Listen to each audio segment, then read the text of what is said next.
and we look at the regulatory framework as to what's happening in the ETF industry, it's actually quite positive. Last year, 2018, the SEC actually proposed what we're really defining and calling the ETF rule.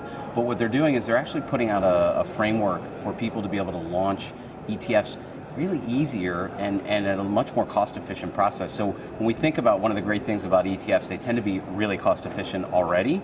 Now you're talking about a framework which would allow asset managers to come to market in an even easier way. So we get really excited at the New York Stock Exchange about where we're heading in terms of growth, in particular active management. When we look at 2018, we do have actively managed ETFs. In fact, last year, they brought in about $27.5 billion in net cash flow. So the growth is already there. But of course, what everyone's been working on for a long time is the idea of a non-transparent, actively managed solution. And so the industry's been at it. At the New York Stock Exchange, we're working very hard with a solution. So if you're an asset manager and you're thinking about that space, please come see us.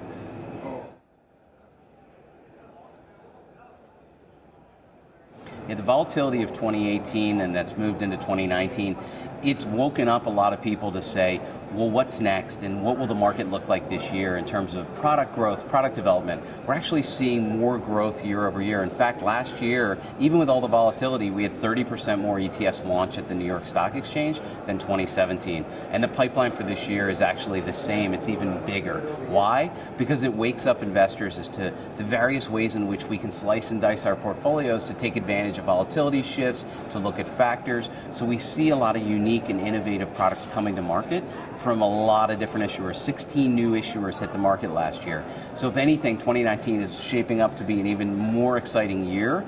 And those who are thinking about coming to the market, they're really coming to the New York Stock Exchange and asking, hey, how do we do this? How do we enter the space? And that's really what we're focused on this year.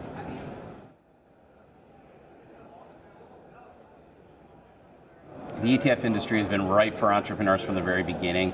You know, the New York Stock Exchange is the home of ETFs. We launched our first ETF really about almost 26 years ago now, and it's about innovation. It's been about innovation the whole time, and in 2018 we saw a number of new products come to market, things like structured products, products with buffered caps, multi-asset class strategies. The pipeline for 2019, no different. People are slicing and dicing real estate, they're slicing and dicing fixed income. We're starting to see alternative cap weighting or factor investing in fixed income.